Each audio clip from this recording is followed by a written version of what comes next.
narito na naman tayo para sa isang napaka-sweet at nakakakilig na love story nila Kalingap Edu at Ate Viancy. Mo ay aking makilala at kung ano Para sa pagpapatuloy ng ating love story ay dumayo si Ate Viancy sa pinapagawang bahay sa kanya. Nakakatuwa nga dahil ang bahay nila ay talagang one of a kind, kaya ngayon naman ay pupuntahan niya ito para malaman kung ano na nga ba ang mga nagbago at progress. Sa kanyang pagpunta doon ay humanga talaga ang buong Kalingap team na naman kay Ate Viancy. Dahil paano ba naman ay sa kanyang pagpunta ay nagbitbit pa siya ng mga kakainin ng mga karpetero. Kahit na hindi naman siya ganun kamay kaya sa buhay, hindi niya nakakalimutan na magbalik talaga para sa ibang tao at tumulong din hanggat kaya niya.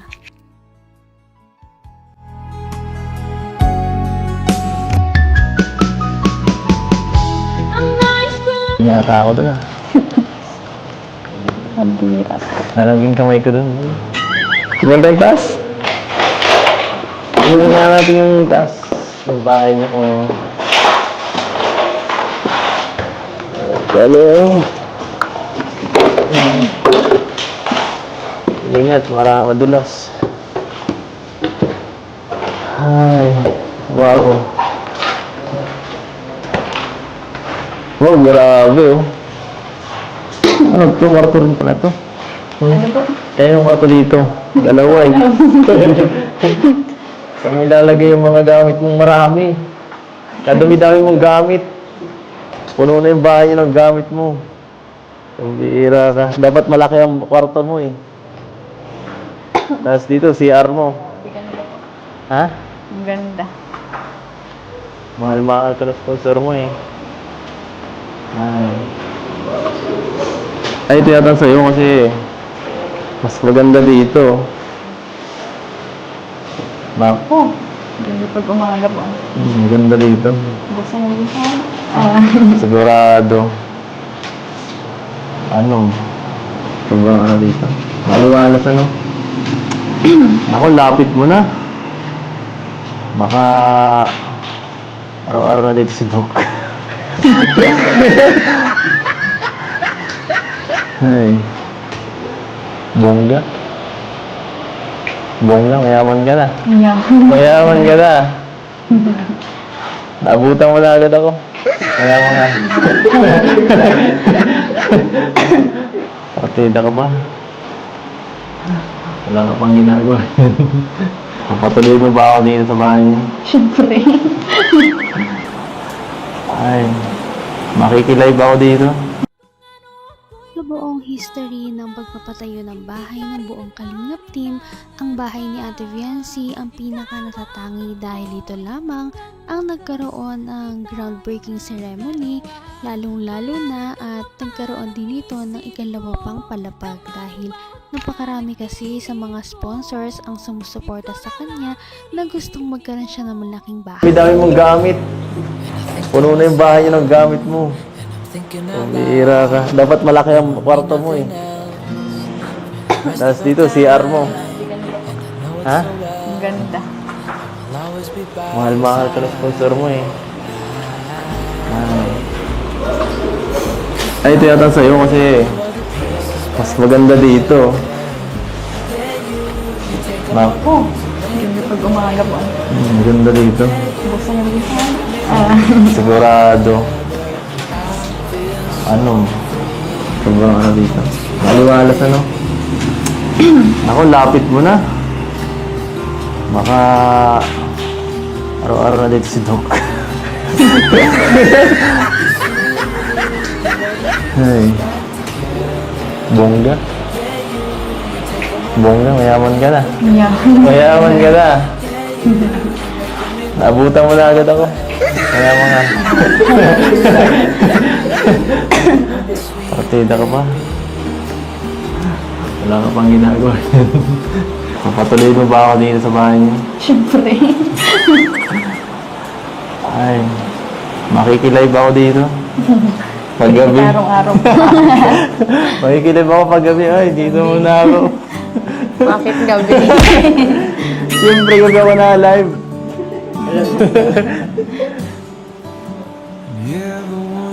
Kaya hindi po ako minsan nakakapanood ay. Anong oras na kayo na-live? Hindi ka nanonood talaga. Hindi. Ay. Ano? Ano masasabi mo?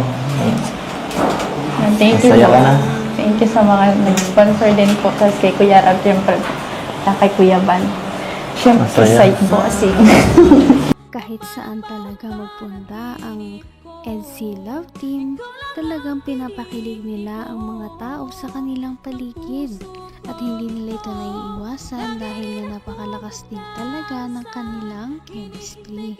Nakakatuwa dahil ngayon lamang sila nagsamang dalawa na maglibot sa pinapagawang bahay nila Ate Viancy. Ako. Kaya mga... Partida ka ba? Wala ka pang ginagawa. Papatuloy mo ba ako dito sa bahay niyo? Siyempre. Ay, makikilive ako dito. Paggabi. Araw-araw po. Makikilive ako paggabi. Ay, dito muna ako. Bakit gabi? Siyempre, gabi ako na live.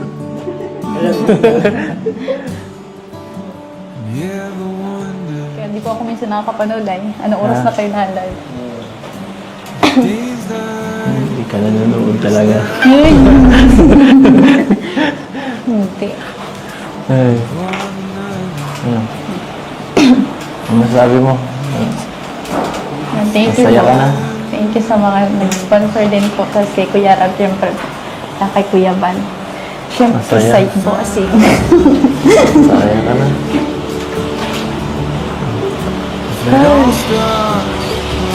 Wala akong maisip na yun. Lagi man po masaya. Masaya ka?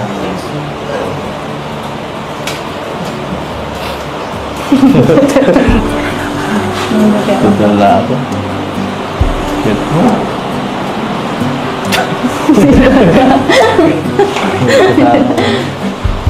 Wala na. Wala.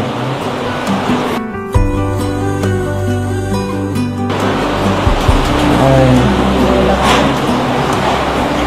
Baka ma-miss mo yung ano. Baka ma-miss mo yung dagat. Baka ma-miss mo sumayaw sa dagat niya, no? Wala na eh. Wala ka na dito makikita ang dagat. Malayo-layo. Pwede man po yung punta. Paano yun? Mas malayo ng bahay. Ano mo? Eskwelahan mo niyan. Ano, dun pa din. Dun pa din po ako maano. Mas nga ano. Pwede po, dun ako Nakakakilig talaga ang love team na ito. Hindi na lamang si Kalingap Edu ang gumagawa ng paraan para magpakilig sa mga viewers, ganon na rin si Ate Viancy. Siguro nga ay hindi na lang ito dahil lamang sa love team na mayroon sila, ngunit dahil talagang na-enjoy nila ang isa't isa kahit na wala mang camera o meron. Abot kamay na kita. Dito, masarap dito magpaulan, no? Sa harap. Sarap dito ang tumalan, no? Tumalan ka.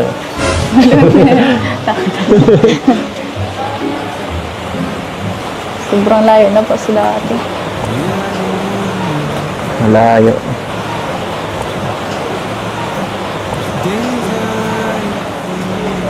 Lumapit ka, eh. Lumapit na. Sobrang lapit na lang sa dati, kaysa doon sa dati. Dito mo ako tatanawin, halimbawa. Halimbawa, nandiyan ako, dadaan, ano? Tapos, paano mo ko babatiin nun? Pag dumaan ako dyan. Hi! Ganun. Mas maganda ng bungad mo yan. Kapag ano, maganda dyan tumambay. Pagka maganda ang panahon. May parang terrace pa sa, ano, sa taas. Napakaganda. Grabe. Walang ganyan sa amin. Nakaingit. Nakaingit. Tapos, kape-kape ka na. Invite mo naman ako pag mga gano'n, ha? Hindi yung pinapauwi mo ako lagi. Dito ko ako. Pinapauwi mo ako lagi. Nakakatid pa. Sumbong mo ako Ha?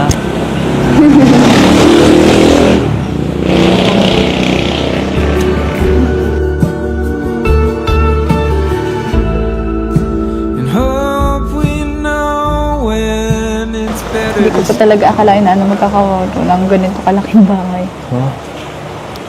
Kaya nga eh. Ang alam ko lang po talaga yun.